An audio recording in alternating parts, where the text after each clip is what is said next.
नमस्कार। आज मु आपन सहित गोटे इंस्टेंट पिठार रेसिपी शेयर करी। प्रथम ये गोटे बॉल रे 2 बड़ कप सुजी नहीं जाइए। तापर गोटे सेम कप्रे मु मांडिया चूना नहीं जाइए। दही गोटे कप ऐड करी। बेसी खटा दही नहीं ना। जदि खटा दही थी आप हाफ कप ऐड करेंगे। उषुम पानी गोटे कप ऐड करी सेम कप्रे। आमे से लुण ऐड कर गोटे चम्मच ताक भलसे मिक्स करनी जावा। ये बैटरटा टिके गाढ़ा हो हाफ कप उषुम पानी ऐड करुच्छी। आमे ग्राइंडर जार भितर रखिकी ग्राइंड कर नहीं जावा। ये मु 2 ରୁ 3 मिनट ग्राइंड कर नहीं जाऊँगी। देखो आम बैटर केते बढ़िया से बनी ग्राइंड हो जाए भलसे। आम रेस्ट दबा। मुझे 25 ରୁ 30 मिनट रेस्ट दे दूँगी। भलसे मिक्स कर नहीं जावा।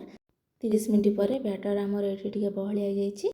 से 2 ରୁ 3 बड़ चम्मच पानी ये ऐड करें। हाफ चम्मच ये सोडा ऐड कर बेकिंग सोडा गोटे डायरेक्शन में एमती मिक्स कर सारापर आम गैस ऑन करके नॉनस्टिक तावा गोटे मुझे नहीं गरम है भितर आउ थे गोटे डायरेक्शन में एमती मिक्स करने जाऊँगी।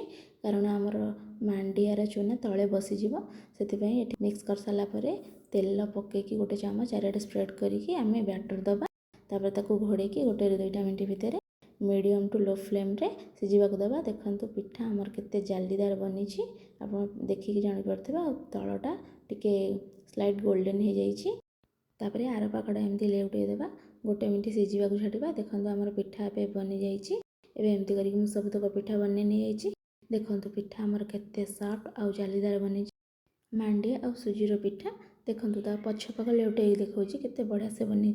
आपड़ थे निश्चिंत एमती बनईकी थे ट्राए करूँ।